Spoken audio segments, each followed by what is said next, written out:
or not, we are officially now live again, Mr. Lowry. The second time in 1 week that I am sliding into home plate at the last second. Literally. Well, you're not the only one. I'm really not as prepared as I should be. I mean, we are still quasi amateur journalists, so I guess it's okay if we're only halfway ready. You mean we're not like to Echols level yet? No, we're not at snail level yet, but we'll talk about that in a few minutes. Of course. All right. So, Yeah, what are we going to talk about tonight? You know more about what we're talking about tonight than I do. well, look, there's even some of the notes there I see. There's a lot has happened this week. I mean, boy, Mike Echols he brought the sledgehammer down to the Capitol this week, and then we had Jill. She was up in D.C. at the Supreme Court. Finally, she had her day in court, and there was another bill down in Baton Rouge, HB 25, and then there's another bill that's floating out there that we just last minute got sent in to us, and it's got Eccles written all over it. Well, surprise, surprise, Mr. Lowry, but Mr. Eccles is in the green room on mute as we speak. Are you kidding me? No, he snuck in the show. I don't know how he got the link to the show. He's just like moved at snail pace and came right on into the show. This is really not a comedy show, folks. It's supposed to be halfway serious, but you know. Well, hey, we'll talk briefly about a little bit of a subject before we are we going to do the break or are we going to go just straight into it? Just Oh, get to business. it doesn't really matter to me. We can just go on into it. I don't care. It's fine with me. We'll pay some bills later. We'll figure all that out later. Okay, well that's fine with me. Well, before we bring our guests on, I mean, what would a Louisiana Watch show or a Bossier Watch show? What would that be if we didn't talk about walk on water just a little bit? Oh yeah, and see now you're gonna run off the guess. Well, they may be running for the doors after we're done, but hey, uh, there's a lot of people getting all wound up about this $1.65 trillion that's being rammed through. And I don't know, maybe our good friend Mike will say, could he consume 1,100 pages of a budget, in less than 72 hours? I'd be interested if he can read that fast. He probably is a speed reader, though. What's a few trillion between friends, and they've got all this money budgeted. I mean, they can, hire all these speed readers and just read right through all that stuff. But I mean, come on. if he can do it that fast, it begs the question of why he would be so interested in snails. I just don't get it. But Sure, either. It's like one but hey, extreme to the other. but hey, this 1.65 trillion, it Mm-hmm. doesn't secure the border. A lot of Right. people probably wondering about that. Right. It does fund mass asylum. And you'll love this one. They're saying that it subsidizes the gun control lobby. I'm telling you, and Well, nothing surprises me with the Yahoos in D.C. well, it's supposed to fund the Green New Deal if that's your cup of tea. It Oh, funds great. that all the Yeah. way. Yeah, I'm All the such a tree DEI, hugger. it's funding all the DEI stuff. Supposedly, there's 1,400 earmarks in here. So, our conservative Speaker of the House and our conservative delegation, surely they're putting the brakes and going to put a stop to all this, right? I don't know. You would sure hope that they would, but I got to tell you, I don't think that's the case. But So, on another subject. wait a minute. I promise I didn't hit the start button that early. What's with the bat? Do I need to go get something to defend myself real quick? Well, It's like within arm's reach. well, Don't bring a bat to a gunfight. had somebody tell me that you may be going to have a bat coming your way, and should you wield this bat, you might would have somebody you could wield it against. So Ooh, I had no idea this was going to be a sports show tonight, too. oh yeah. So I'm thinking that Mike Eccles might be able to shed a little light on this subject, and I think Jill will probably come in and do the same. Why don't we go ahead and bring Mike in and see if he can enlighten us a little bit? All right, give me just a second. Let me click a couple of buttons and get this set up here. Let's see. I click that button. Give me just a second, folks. I got to get everybody on camera, and then I will hopefully hit that button and hit that button, and hopefully everybody can hear us and see us. Good evening, guys. Y'all are the Well, hello, heroes of the hello, week. ladies and gentlemen. Thank y'all for tuning me in. Yeah, well, you know.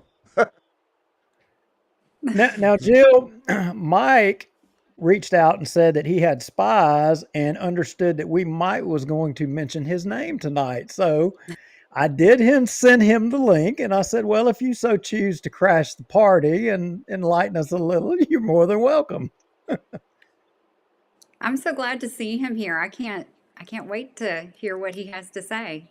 Yes, and why Duke is carrying a bat and we're talking about snails. Let's go tee this up, Mr. Lowry. The suspense is killing me. All right, so you know, obviously, Jill, you were first right out of the gate, and you had a big day in D.C. and a long-awaited day. And I gotta say, I'm just wondering, why was it not Hines versus Missouri? What's with this Murphy thing? I got to understand that one right out of the gate because wasn't it Missouri v. Biden first, or what am I missing here? Yes, the original lawsuit is still Missouri v. Biden. The reason it's titled Murphy v. Missouri in front of the Supreme Court is because the government brought the appeal for the preliminary injunction that was issued by our Louisiana hero, Judge Terry Doty, last July 4th. So, because it was the defendants bringing the appeal before the Supreme Court, the defendants were named first. Now, my name is actually first in a separate lawsuit, Hines v. Stamos. I can't remember if we've ever discussed that here before, but I'm the lead plaintiff in the lawsuit suing the third party NGOs that actually conducted the censorship efforts on the government's behalf. Well, I'm dying to know, was your view that the First Amendment is an impediment to government? Did did you did you agree with that? Look, let me just say, last year I taught my daughter's homeschool co-ops group constitutional literacy, and I think I need to extend an invitation to Justice Jackson to our constitutional literacy homeschool co-op class because her interpretation of the First Amendment was not ours, and I don't think it appropriately reflects the founders' interpretation of the First Amendment either. The First Amendment is an impediment to the government. It restricts the government, not the citizens of the United States. So, yeah, Justice Jackson has, oh, bless her heart, she's got some work in front of her. Bless, you got to say it right, Jill. Bless her heart. Bless her heart. Well, Mike, did you get to see her comments? I'm wondering, as a legislator, what if you had any opinion or review of that? So we've been so busy this week in the house from basically Sunday afternoon until now. I'm getting updates through news media and through what I see on social media. But I appreciate Jill for going to DC and fighting for what's right. So I look forward to be briefed on all the good things that came of that visit and some of the news that I missed out on that wasn't in the Advocate for lack of a better news source. Right. Well, I think censorship was on full display or the effects of censorship were on full display in the legislature this week with some of the comments that we heard from some legislators on the floor in regards to your bill, Rep. Echols. They have obviously not been provided with accurate information about COVID vaccinations, the harms that are associated with them. And frankly, I don't think they've read the emails that I have sent to the legislature detailing the harms associated with that particular drug the fact that they are still allowing 86 schools in the city of New Orleans to require this harmful drug that causes, myocarditis more frequently in younger adults than in older adults. The state of Louisiana is still allowing 86 K through 12 schools to require COVID vaccination for school attendance. And to me, that is just simply egregious. So, yes, I recognized that there are some people within the legislature that have been denied accurate information, probably at the government's initiative. And it was a shame. Hopefully, we can educate them before Rep. Echols brings his bill back to the floor.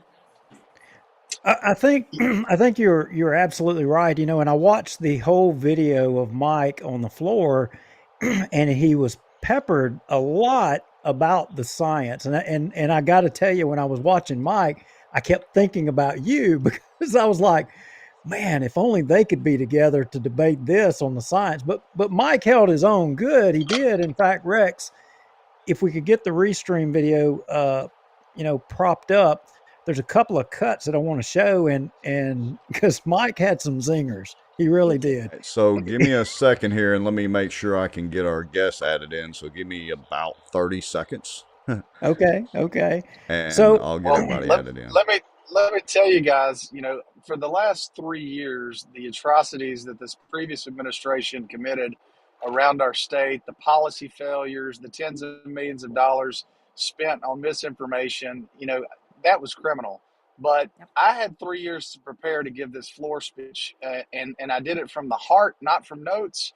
I was pissed because I'm tired of government jamming things not only in our arms but down our throats, and I think it's just absolutely malfeasance for us to continue to let that happen, which is why I have this bill that's active and why I'm going to continue to fight to get some form of this bill over the finish line. Just about got everybody set up. So give me about 30 now, seconds, Duke. now I kind of know the little bit of the differences. There was an HB 25 that was debated right before your bill, and for folks out there, either Jill or Mike, either one of you, I have a lot of cuts on that one. But if you want to just generally explain the differences between the two, for folks, they may not understand. Would you like me to do that, Rep. Echols? I'll play HB 20. Yeah, you do 25. I'll do 87. Okay, sounds good. So HB 25 was a bill sponsored by Representative Danny McCormick, and it's actually a bill verbatim that was passed by the legislature in 2021, but eventually vetoed by Governor Edwards. And the intent of this bill is to remove any civil liability from a business that does not mandate a COVID-19 vaccine. And it simply makes sense. Prior to 2020, businesses were never responsible for mitigating respiratory viral infections on their property. And the idea is just simply ludicrous. How do you determine where you contracted something like COVID-19 or the flu or any other, virus? Basically, you cannot prove where you contracted it. So prior to 2020, when things were, we functioned on common sense instead of mandates. No business, not even schools, were civilly liable for an individual, a customer, or an employee contracting a virus on their property. So Representative McCormick basically just brought us back to a common sense playing field pre-COVID and removed any civil liability for a business if they did not mandate a COVID-19 vaccination on their employees or their customers. So we have on one hand, we had the body voting on a bill to not be able to sue folks, right? Right, exactly. And I would say that one side of the equation opposed that. Then we had Mike's bill in 87, and Mike, generally, what did your bill do? It actually created a tort or a lawsuit that you could, if you were mandated to have a vaccination to go to work for a facility or a government or business. If you were mandated and then you became injured from that vaccine, you could actually sue the business that mandated that vaccine injurable event. So it created a suable issue. So the way I kind of was looking at these two things, and y'all can correct me if my viewpoint of it is wrong, and it's a little simplistic, but I'm trying to break it down for folks. But the opposition wasn't happy with kind of going either way. they they didn't want nothing to change, right? Well, That with I would agree to a point. yes, with Rep McCormick's bill HB 25, the issue that stirred the hornet's nest was an amendment that was added by Representative Emily Chenevert, and she simply exchanged the word COVID-19 vaccinations with all vaccinations, and that's when the Democrats went nuts. Yeah, I I had that. Here we go, right here. Rex, you Yes. ready to show that real quick? I think so. Okay, If you want to hit play, go ahead. It should be here we where go. we're sharing it, right? Thank you, Mr. Speaker. Members, this is going to be an amendment that basically will strike through where it will remove COVID-19, and so it will basically read vaccinations. So how this would work with the bill, it would basically be that the businesses or entity would not be liable for anything if they're not mandating a vaccination. We don't want to just limit it to just COVID-19 in the fact that maybe another COVID / another name of a vaccination. So it basically would just say vaccinations across the board. So, and that ended up kind of having Mike, your bill ended up getting revised as well for rather than just being COVID-19, it also was blanket for vaccines or experiment. And I have to key, she ended up saying, experimental. And I think that was articulated in your bill as well on being amended, right? Yeah, so an amendment was added on the floor by another representative about emergency use authorization, vaccinations, which, I wanted my bill to move along as purely as I could. At the time, I didn't object to the bill or the amendment. I probably should have to keep the bill as pure as I could have. And I would probably pass the bill off the floor yesterday versus falling one or two votes short. But it changed the context a little bit, and I think the members liked the focus bill more than they did the amended bill. All right, but hold on for a second, Duke. Y'all educate me here because I'm sitting here just thoroughly confused. We had two opposing bills. Did I hear that correctly? No, they're not opposing bills at Okay. all. They actually, the way we described it to our members is that they work in tandem. One protects businesses if they do not mandate a COVID-19 vaccine. Mhm. The other simply puts liability where it belongs, and that's on the business owner if they do mandate a Okay. COVID-19. Okay. Thanks for But clearing that up, Brett. philosophically, what you're saying, Duke, is correct in that one was it should mitigate lawsuits. The other one would create them. So the thought process behind a tort versus reducing liability, that thought process is accurate. Mhm. Yeah. So I think it was Representative Jordan, or no, that was on McCormick's bill. I'm trying to find the right. Bear with me. What are you looking for, Duke? Gotta have it in the notes. Okay, let's go to this. I'm going to play this cut, and Mike will get you tuned up right here. Representative Echols, you put hospitals, nursing facilities, et cetera. Do physician offices fall into this? No, sir. Why did you leave them out? Just mandate that physician offices have to be vaccinated in order to see a patient. They do for FQHCs, RHCs. They're CMS certified. A CMS-related statute 40-12, whatever that reference is. Okay, I think it's covered. So you don't want the regular physician office? I don't want them to mandate the physician or members of the people that work there to have that vaccine. Now, they're welcome to get the vaccine, but I don't want to force them to. So, but not a hospital.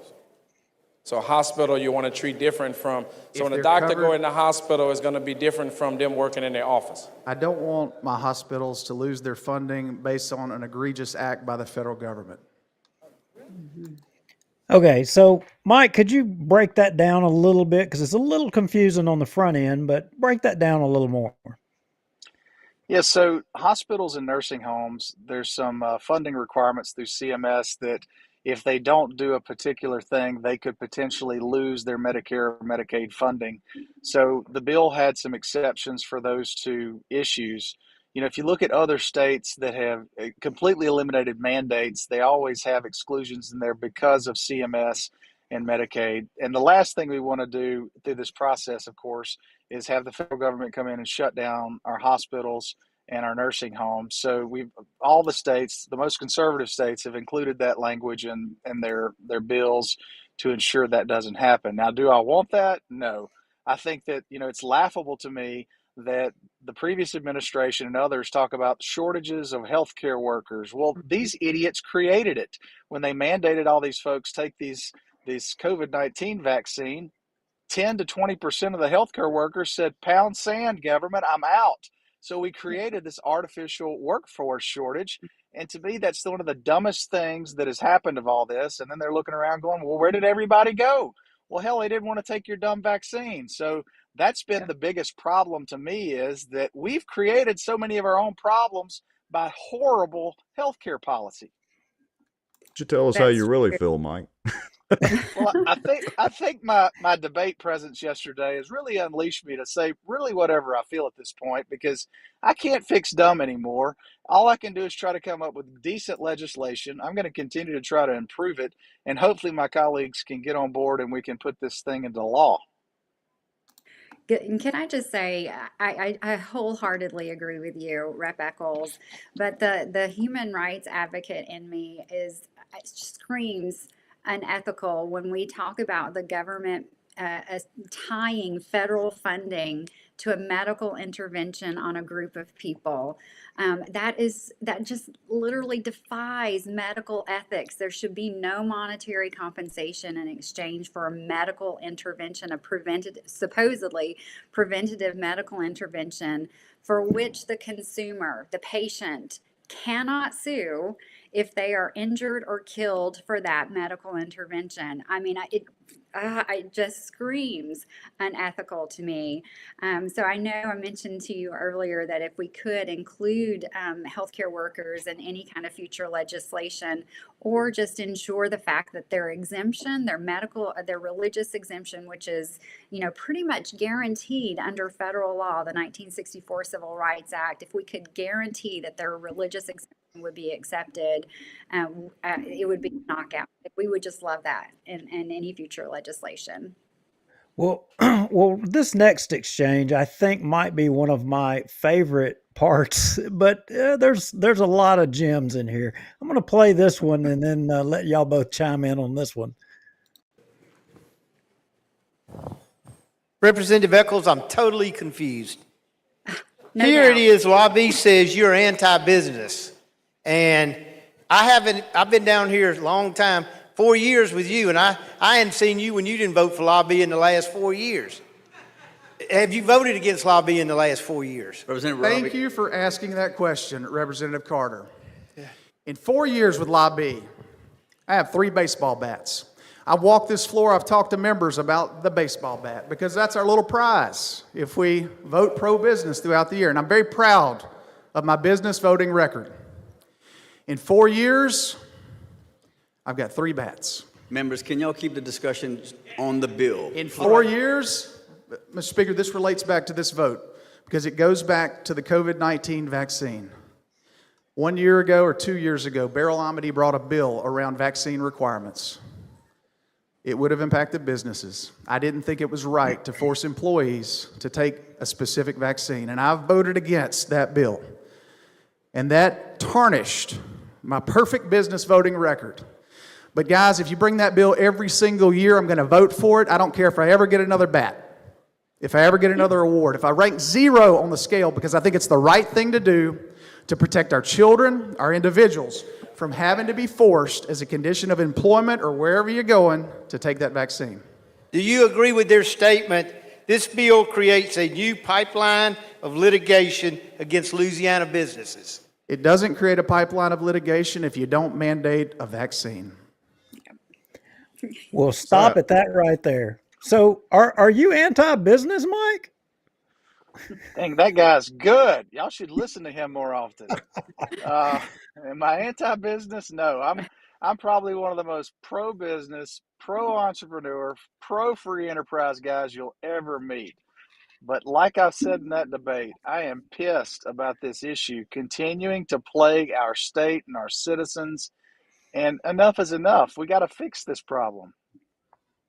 I just got to make a comment about these bats because until today, I had zero idea. It shows how much I know about our legislature that this bat practice went on. What does Lobby hand these out so y'all can carry them around and, be a little intimidating when you're toting bats around? What's the deal here?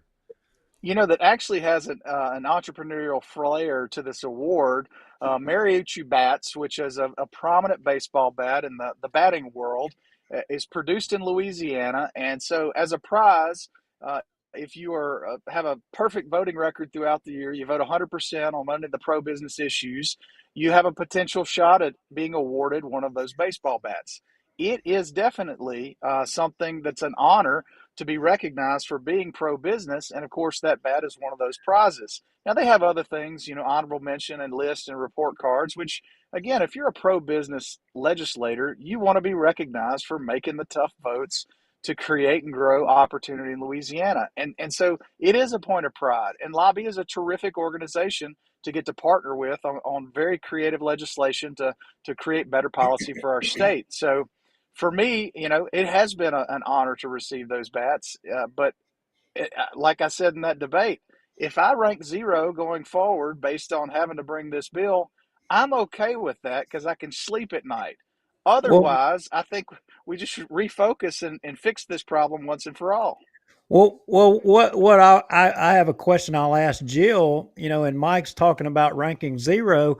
Jill, do you think that they're using Common Core math for that ranking? Or I'm Oh, you're going to make me say something, dude. Go ahead, Jill.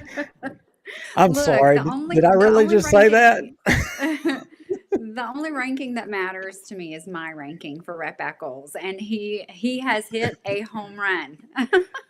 I think I would agree with that. I could care less about Lobby. They have been an impediment to health freedom for the last 4 years. They opposed the original bill that we carried in October of 2020 that would have prevented a COVID-19 vaccine mandate. They opposed that bill. They've opposed our bills to protect students in schools to make sure they're informed of the vaccine exemption. They are on the wrong side of this issue. If they would sit down at a table with me and have this discussion, I would be so happy to educate them on the law, on the drugs themselves and the harms that they can cause, and the liability that businesses are literally taking on by requiring this of their employees. If they want to have a conversation with me about this, I would love it. But at this point, I could care less about Lobby. You brought in Common Core. Let me get something to drink here while I'm coughing that up. I think we know where it stands. Well, all right, Mike. So you had Mandy Landry pose a question, and I'm curious to get your input on this one. Here we go.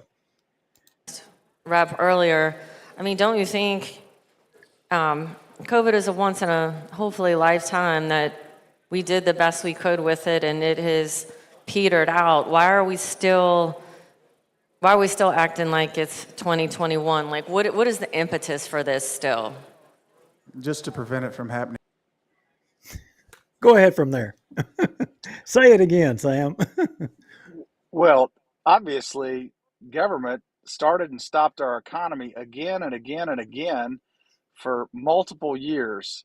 And if they could do it then, you get another idiot at charge, you're going to get it happen again very easily. And so I don't want this thing to happen again. That's why I would like to put these things into law to prevent the idiocy from coming back to life. Now, I don't think that was the answer she wanted to hear, but that's those on the left don't necessarily share the same ideals and views I do about freedoms and having the ability to not be, to have a king putting us back in a hole again.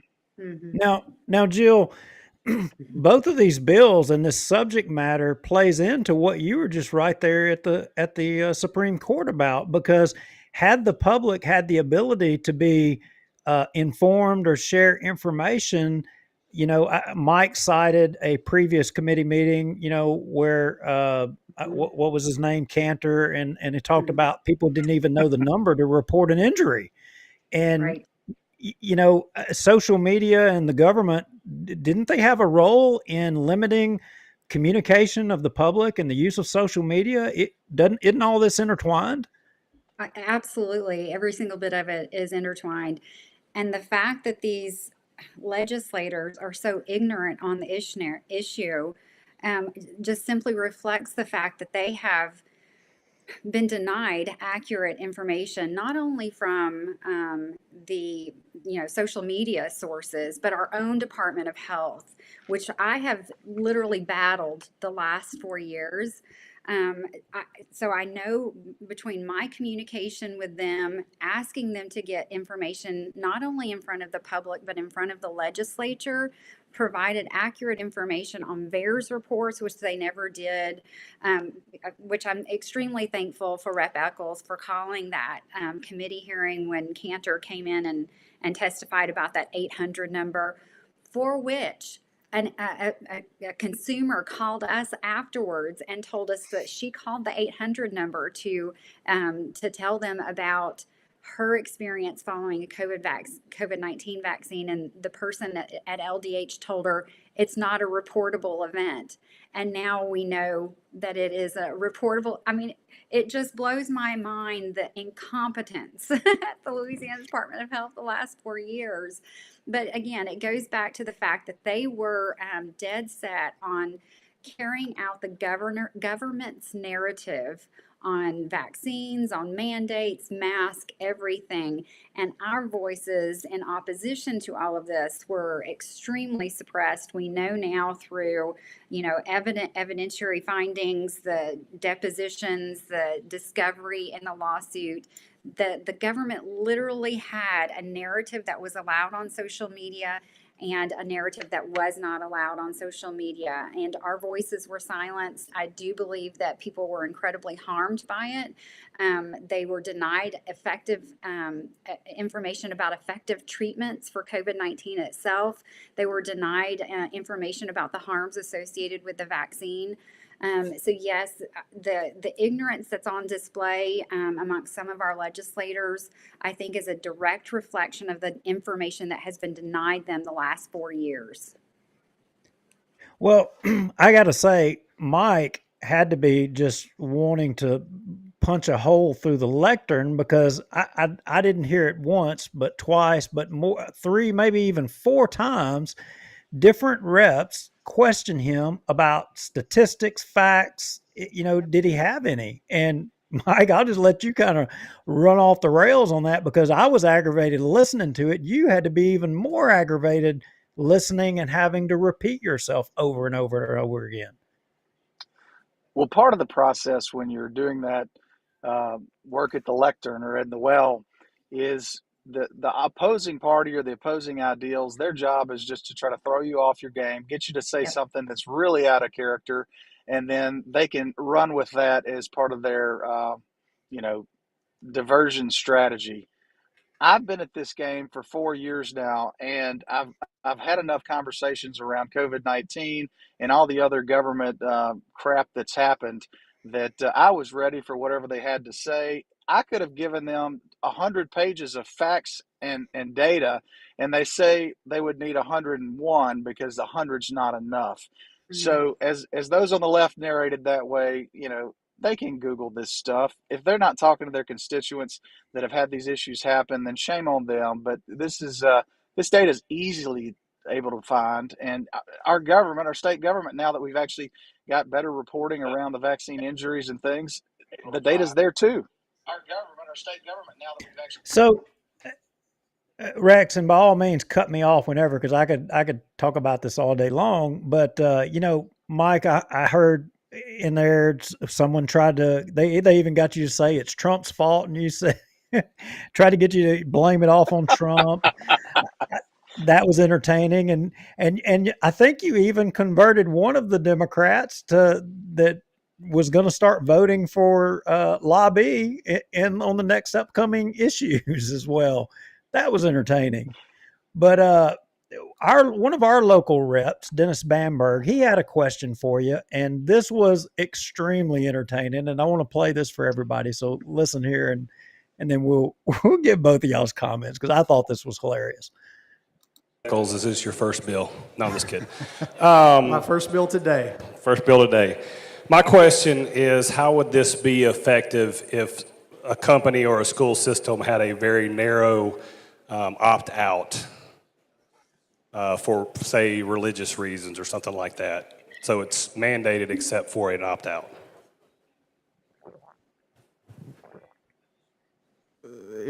I guess that kind of contradicts what the bill does, having an opt-out. If you have a mandate and you have to do it, and you take it, and I'm injured, I just have a recourse.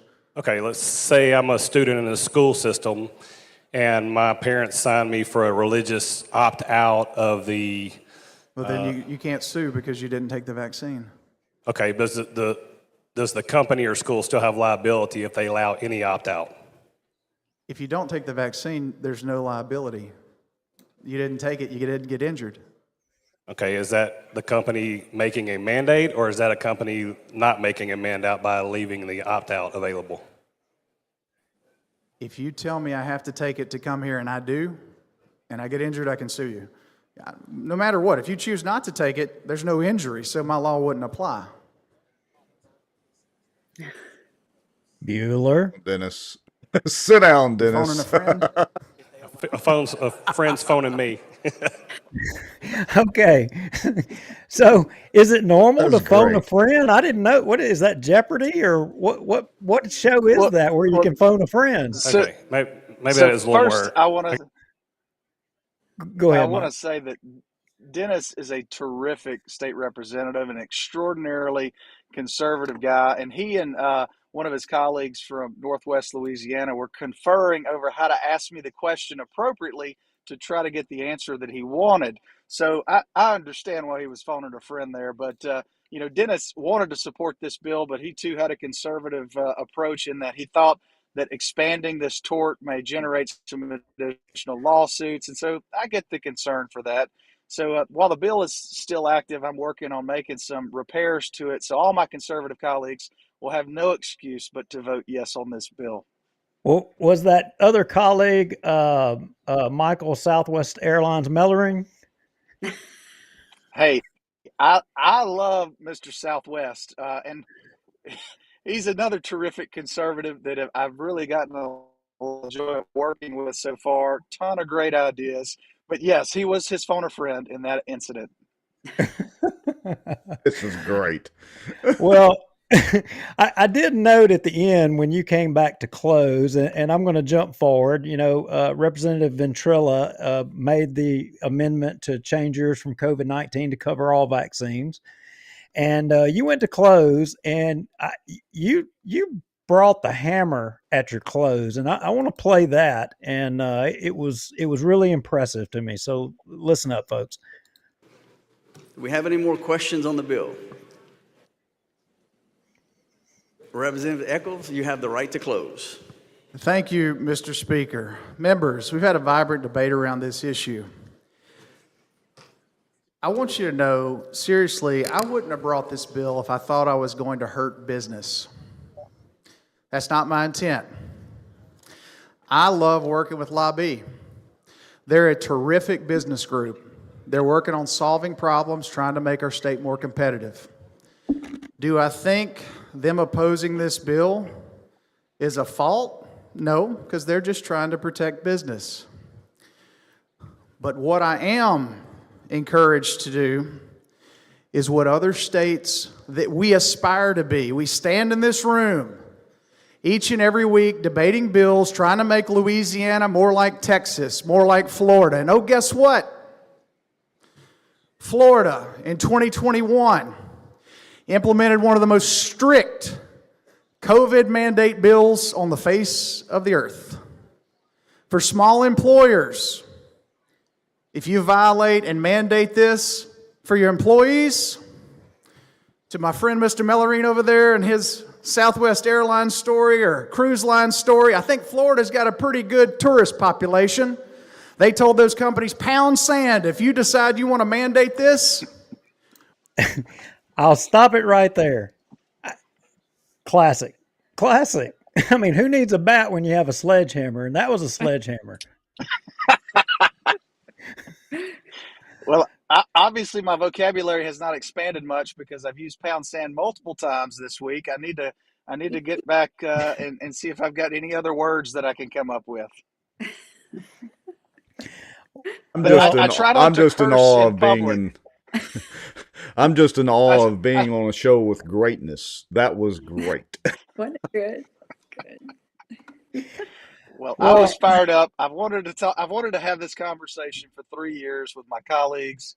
Now I've got a governor that would likely sign a conservative bill like this. So I'm hopeful and optimistic that we can continue to work on this and fix it for the future. And I know next week when I bring the bill up, I'm sure my colleagues will be a little more motivated now that I'm making some changes that should improve the bill to a point where they can get on board with us. Well, I hope that we can get you back on, Mike, in the near future to talk about your snail bill. And I'm just going to tell you up front, I am opposed to it. And we may show it here in just a minute, but I think we'll take Jill and we'll get back on the Supreme Court stuff just a little bit. But your snail bill, I can't go there. I've got, Duke Gadwall Lowry now is the moniker I'm pinning you with going forward. And so we're going to have a broad conversation on feathered animals and anything else that crawls on the ground. And I know it'll be a vibrant debate, but it's been a thorough pleasure to be with y'all tonight. And I'm exhausted, so I'm calling it a night. But I'll come back, I promise. Well, we'll present your snail bill to the public, and then we'll get you to come back, and we'll analyze it. Good to see you, Mike. Thanks for joining. Y'all too. Thanks for y'all's time. Thank you, brother. Bye. All right. That was good. Hold on a second, Jill. I'm going to get you back. There's Jill. She's back. Okay. All right, Jill. Sorry to throw you in the middle of a snail bill, but Mike's got. I mean, he is seeking to fund, it's the kind of thing you would hear about it would happen in D.C., but he's trying to fund a bill to study the migration patterns of snails. It's just not the kind of thing. I wanted to press him on this, but he did such a good job on this bill. I just, it wouldn't be appropriate. If it does anything to impede the success of any kind of carbon capture, I'm all for it. Who knows? He may use that a little bit. So back to you. I mean, you were like the big show this week too. And, I appreciate the fact that you would bring yourself down to the level with us to do an interview because you were all over the internet. I was seeing you doing interviews everywhere. And I really didn't think we could get you to come on. But how did it feel sitting there with the gravity of that whole situation? At the Supreme Court, it was incredibly nerve-wracking, especially when I heard my name mentioned as many times as I did. And if you'll ask my mother, she'll tell you how many times exactly they said my name. She counted. But yeah, it was incredibly nerve-wracking. The line of questioning from some of the more liberal justices was extremely concerning. I don't think they understand what's been going on. I'm hopeful at some point they read the briefs in front of them and recognize the fact that our speech is protected. We never once incited anyone to violence. We never once, shared inappropriate photographs of children, because child pornography is not allowed on, it is not protected speech. We didn't do any of that. We simply contradicted and opposed what the government was saying. And through the discovery in Missouri v. Biden, they were able to get emails that showed that they intentionally set a parameter on what was acceptable speech and what was not. And we were affected by that. They talked about standing, and when I drafted my original declaration for Missouri v. Biden, my account was on a 90-day suppression. That Facebook told me that my post would be in the lowered in the feed. So when I wrote the original declaration, that was going on. When I submitted another declaration prior to the May 2023 hearing, right before Judge Doty issued the preliminary injunction that was in front of the Supreme Court, several of my posts had been taken down. That was discussed in front of the justices this week. In particular, they talked about a screenshot that I had taken from Twitter of a tweet that Robert F. Kennedy Jr.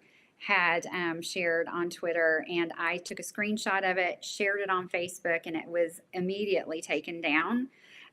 There was another post that I had taken from Twitter and screenshotted it and shared it on Facebook. It was a post from Aaron Siri, the attorney for the Informed Consent Action Network, where he was discussing how vaccine injured individuals could not sue or had to seek compensation through a government program. And that tweet, that post was taken down. So just prior to the preliminary injunction being granted, I was still being suppressed on social media. Not for, not for anything that's not protected by First Amendment speech, but for things, my opinion basically was suppressed on social media at the government's behest. So anyway, we do have standing in front of the court. Hopefully they will read the briefs submitted by our attorneys, by the attorney generals of Louisiana and Missouri, and my attorney at New Civil Liberties Alliance, and they will understand what has actually been happening. So I want to make sure for our viewers that are not watching, because this is where you kind of educated me. I think the last time we talked about this, or one of the times before. Because I'm a capitalist pig. I believe that, these platforms are private companies, and if they don't want something on their platform, go start your own competing platform. But the problem, and correct me where I'm wrong, Miss Jill, was that it wasn't just the platform saying it, it was the government itself in the background basically colluding with the private organizations to suppress the speech, and that is actually suppression of speech. Am I correct in that summary? You are correct. And it's not just colluding. They were strong arming these social media companies. They were threatening them with additional sanctions under Section 230, targeting that, threatening them with that federal statute. So, yeah, it was colluding and coercing that they did behind the scenes. And if you'll remember, back in 2021, Representative Beryl Amedee and I think Senator Jay Morris both brought legislation called Social Media Free Speech. And I happened to testify in support of that Representative Amedee's legislation. And at that time, back in 2021, we really thought it was just the social media companies acting on their own, doing all of these, censorship issues. And then come to find out that it was the government that was actually twisting the arms of these social media companies. Yeah, that's where I have the biggest issue. Go ahead, Dick. Well, so what was your feel? I mean, obviously, Ketanji Brown, nowhere probably she stands, and I guess you could say probably the liberal justices, but the conservative justice, Amy Coney Barrett, that's a Louisiana girl. That was, I know that all of our conservative folks here from Louisiana, we were all like, rah, rah, Amy Coney. She's a Trump appointee. Did you get a feel where she was going to fall on the First Amendment?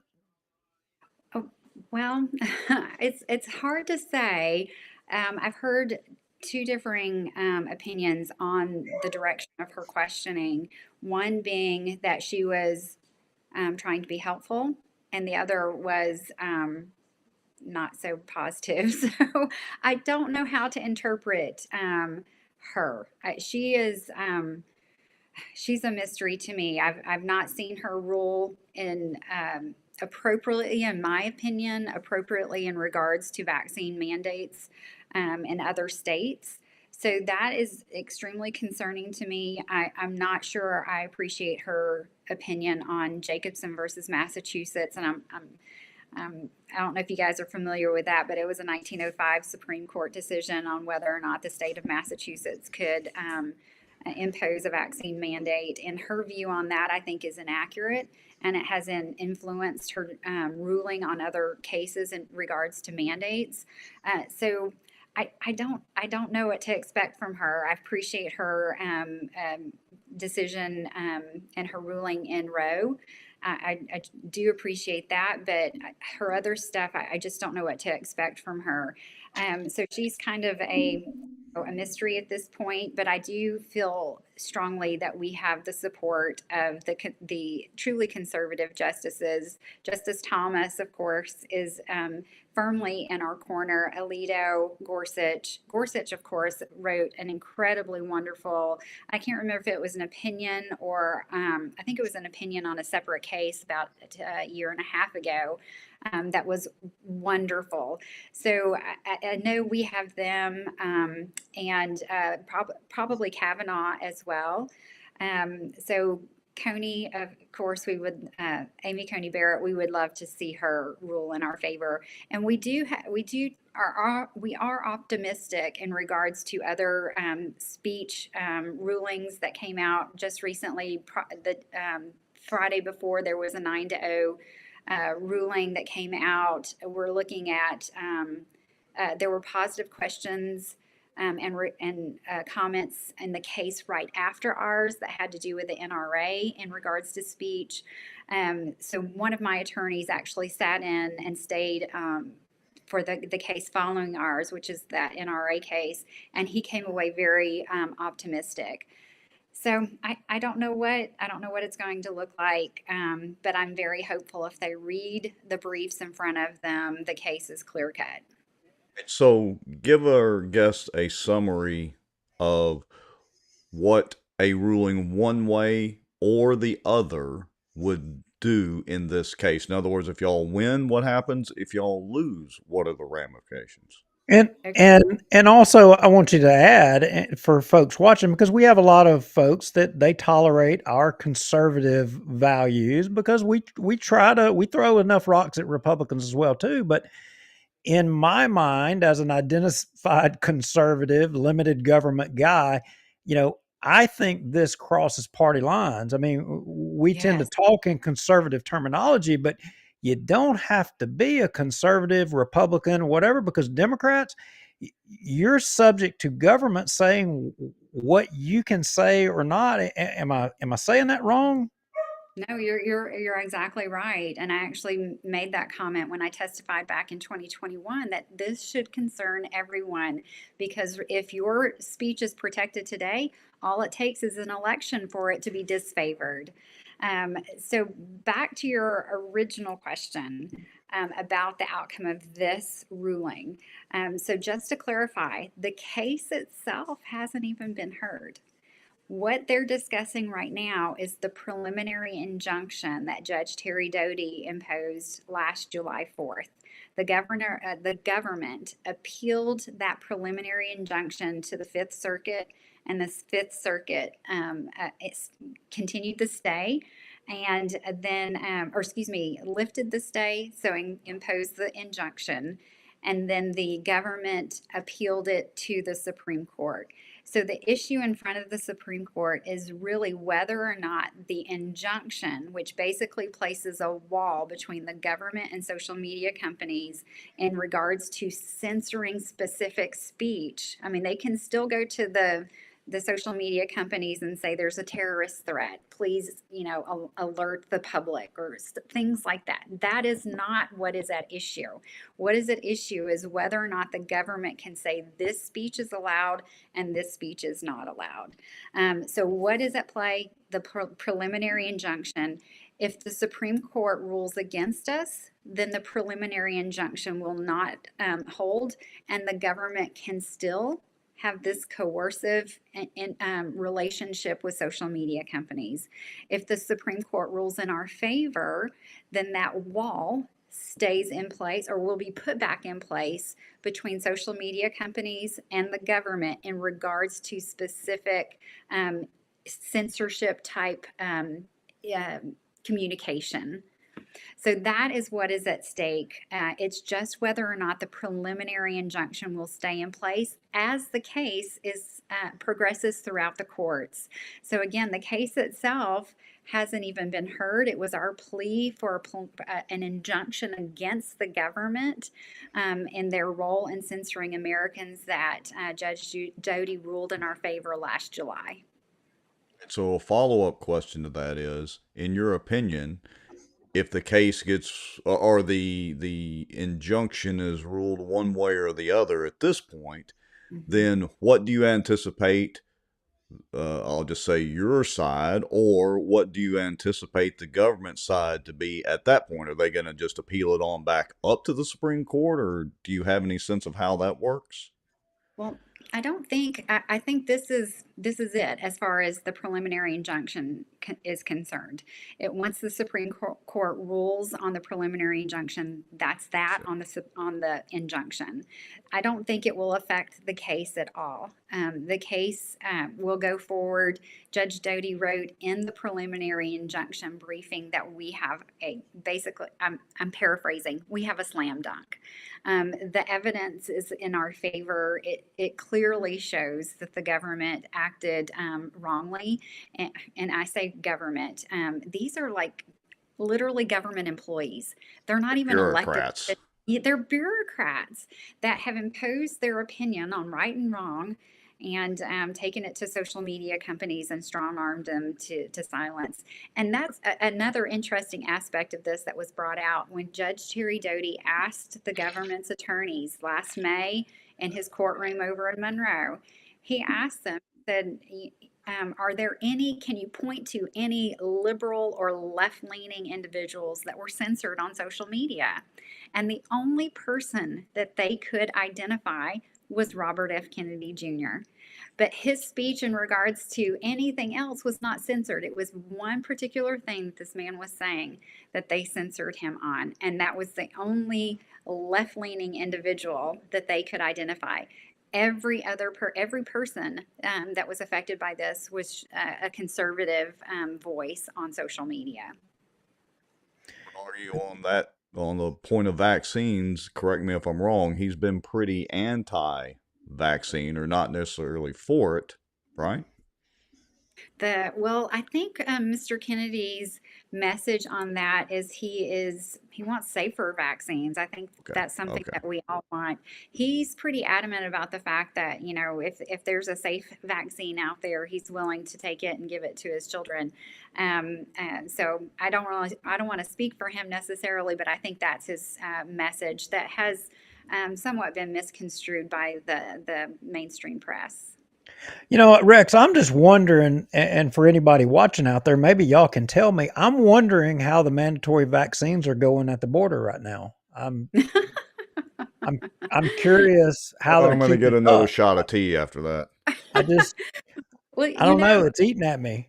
There's something interesting going on in the country right now, and I don't know if you guys are following the press on that, but there's a small little outbreak of a mild childhood illness called measles. Have you guys heard about that? About measles? I've heard about measles before, yeah. You've heard about measles before. Well, let's see, back in January, maybe first part of February, there were 2 cases of measles identified here in the state of Louisiana. And I sent in a public records request to find out what strain of measles was identified here in Louisiana, because they said it was somebody that had contracted measles outside of the state and brought it in, right? So I asked LDH, I was like, what strain of measles was identified in Louisiana? And you know what they told me? They weren't going to tell me what strain of That measles. Really? what Mm-hmm. that did they cite some HIPAA deal or something, which is ludicrous, by the way. Exactly. They did. They did. They did. I said they cited HIPAA, and I said, Oh God. wait a minute. HIPAA only protects the identity of the individual. Ding ding ding It, ding ding. it does not protect the strain. And first of all, LDH is the one that's already outed these people. They said that they have measles, right? So All right. all I wanted to know was what the strain was. And why is that important? Well, the measles vaccine that we commonly give to children here in the United States is a particular strain. Now, in Europe and other parts of the world, there's different strains of measles, you know? So they're out there recommending measles vaccine for everybody in the state of Louisiana. And I just wanted to know if it was compatible, you know, the measles cases that were identified here in the United States and Louisiana, is the vaccine even compatible with what the measles strain was identified? And they still have not told me what the measles strain was. Didn't that? Maybe they're using some of the lawyers from Bossier to give them advice. I don't know, but Jill, what I Well, would say, what the reason I mentioned that is, did the measles cross the border? I mean, that's what I Taco want to Bell. know. That's what I want. How did it get across the border? Did it fly over here or did it walk over here? So anyway, I thought you guys would find that interesting. I'm pretty sure that we all know the answer, you know, and but it's the government.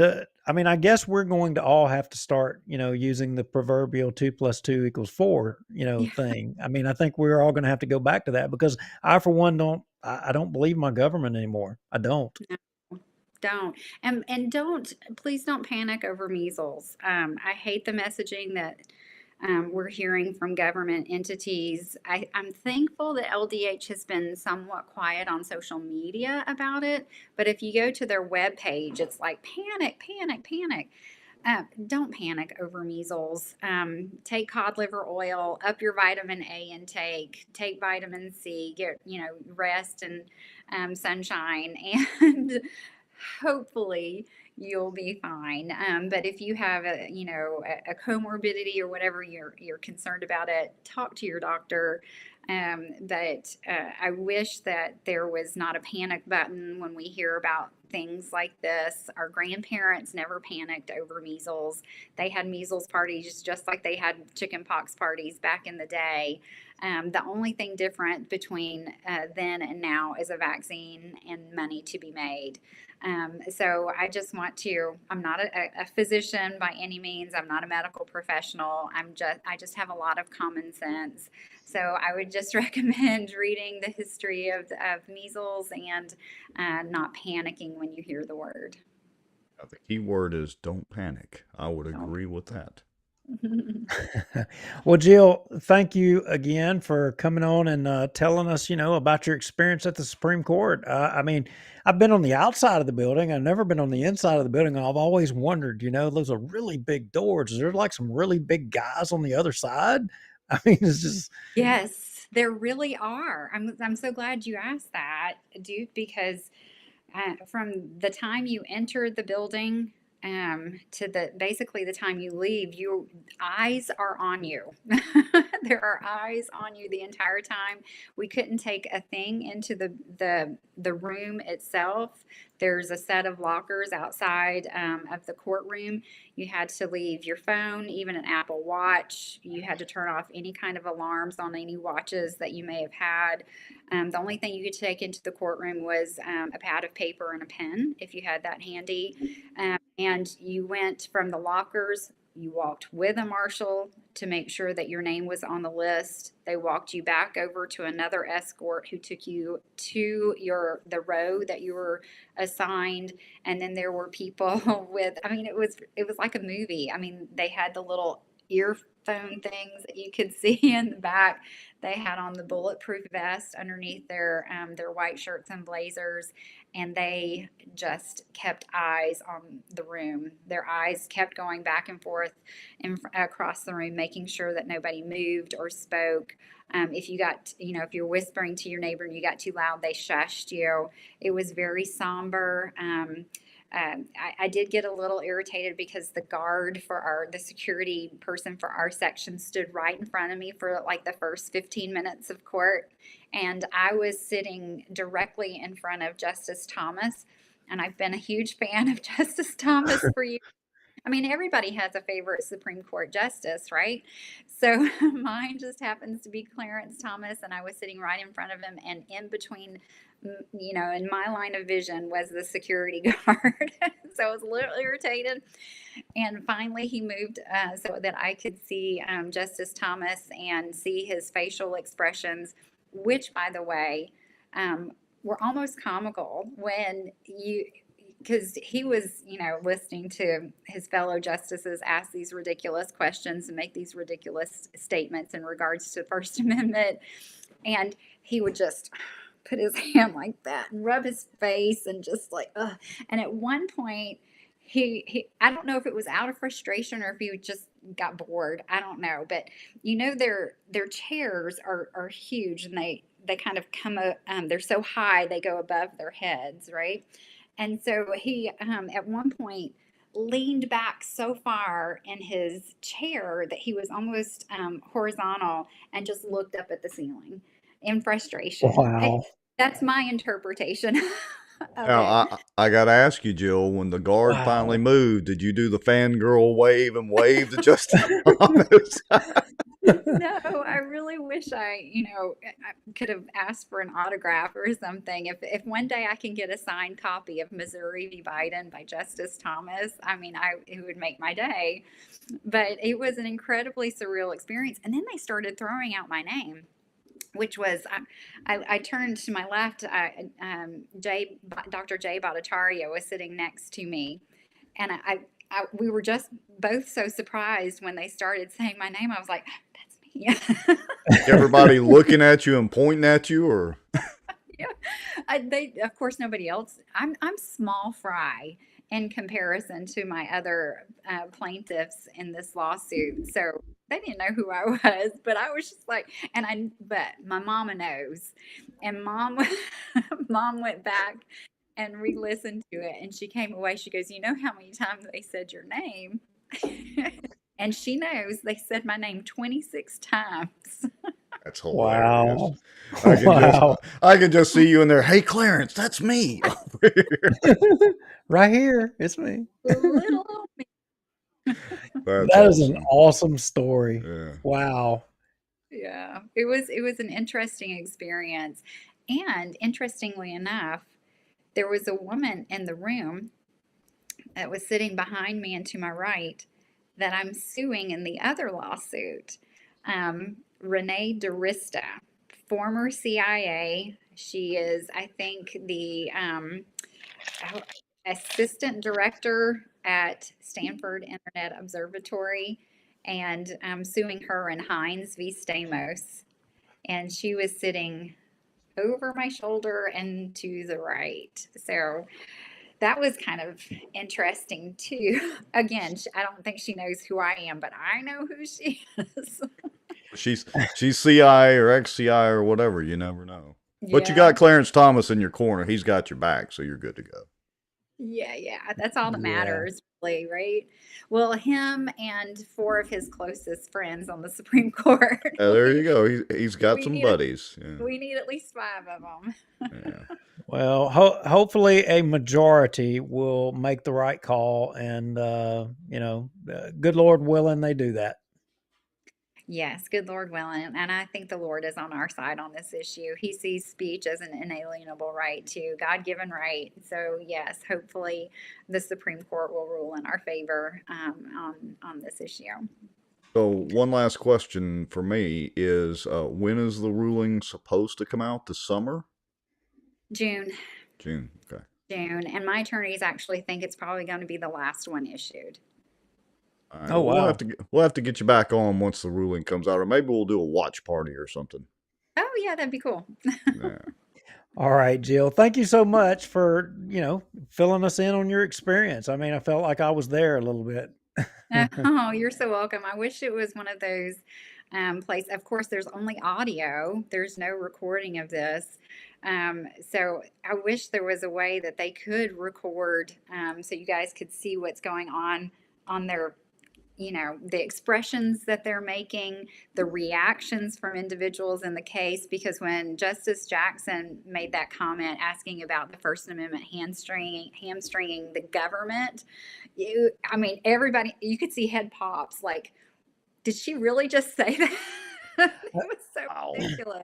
Okay, so your good friends David B. Womack, Jamie Marie Pope are prompting, a plug for your candidacy for the Yeah. Republican State Central Committee. And I see you not being selfish, but you didn't do that; they did it for you. So, to those viewers that may be in this fine young lady's district, please go vote for her. She's the kind of people that we need on the Republican State Central Committee.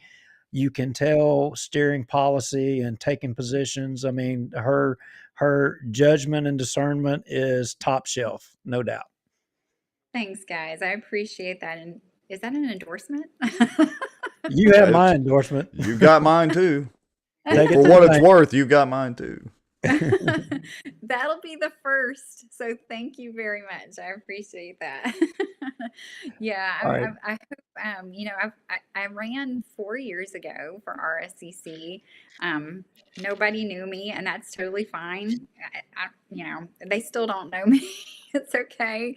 But I do have grand visions for proposing a health freedom resolution for the state political Republican Party to be a part of their party platform.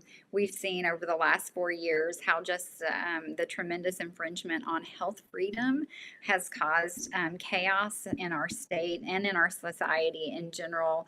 And I think it should be, a concern of every citizen that the government not be able to do what they've done to us over the last 4 years. So I have that goal in mind, and also I would love to bring in some younger, woo back a younger generation to core conservative values.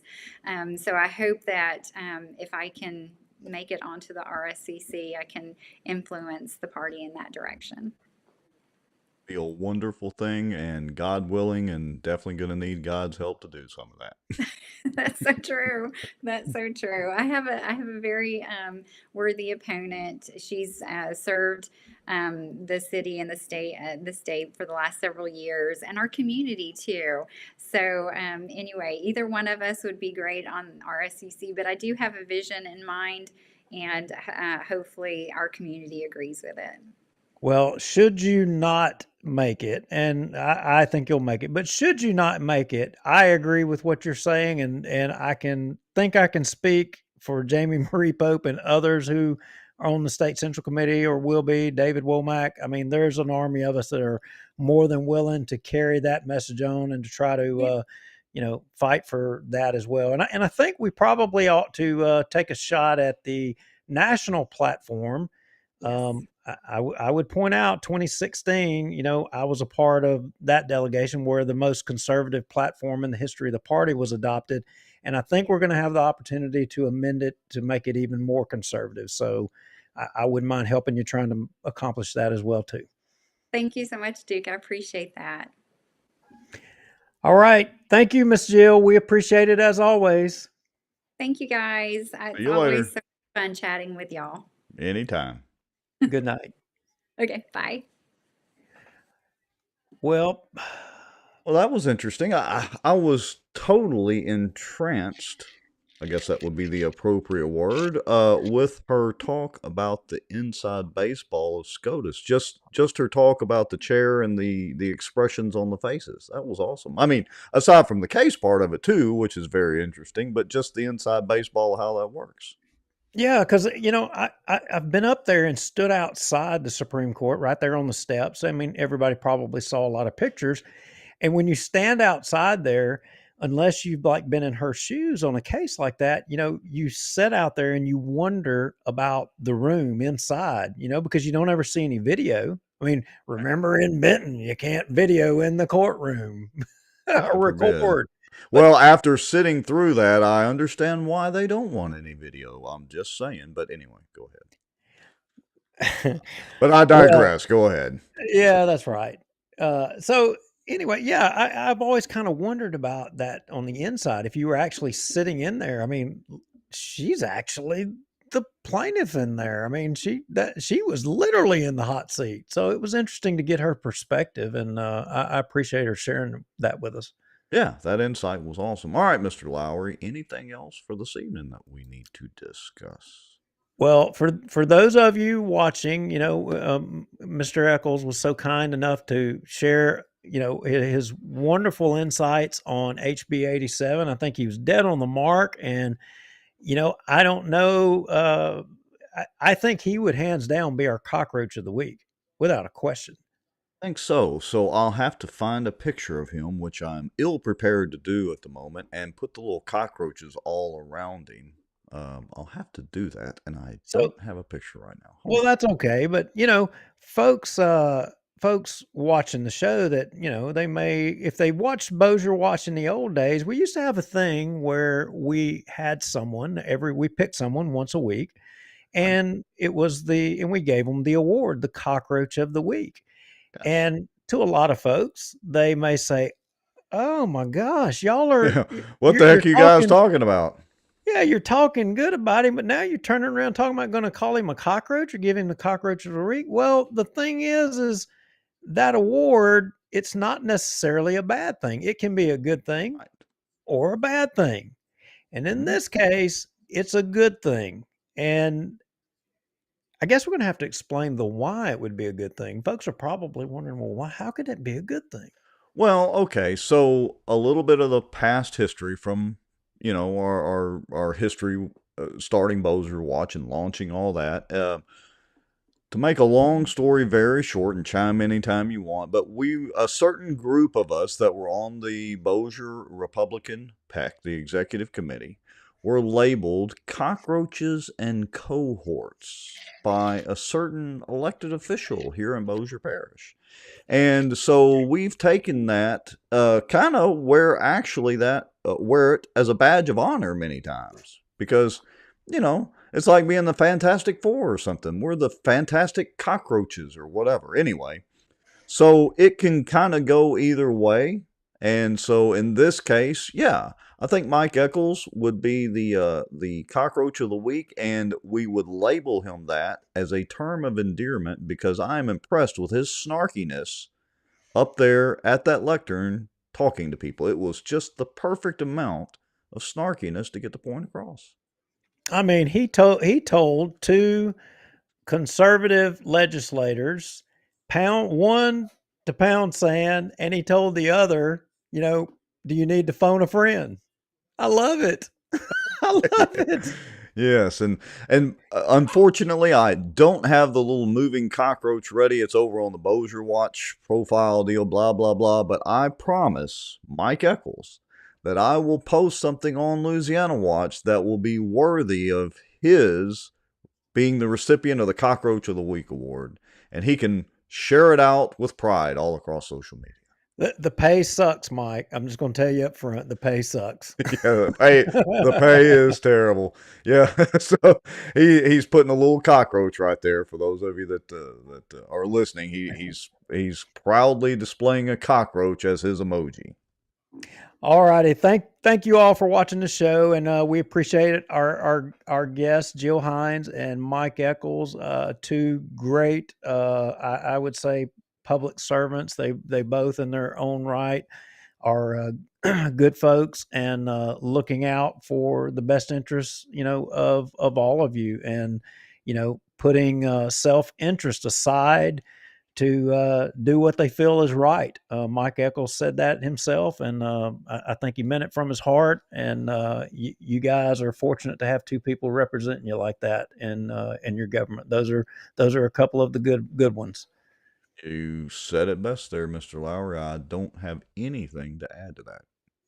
All That's right. a great way to put it. See y'all next Tuesday, and that's all I got. We're out of here. I'm hitting the finish button in 3, 2, 1. We're out of here.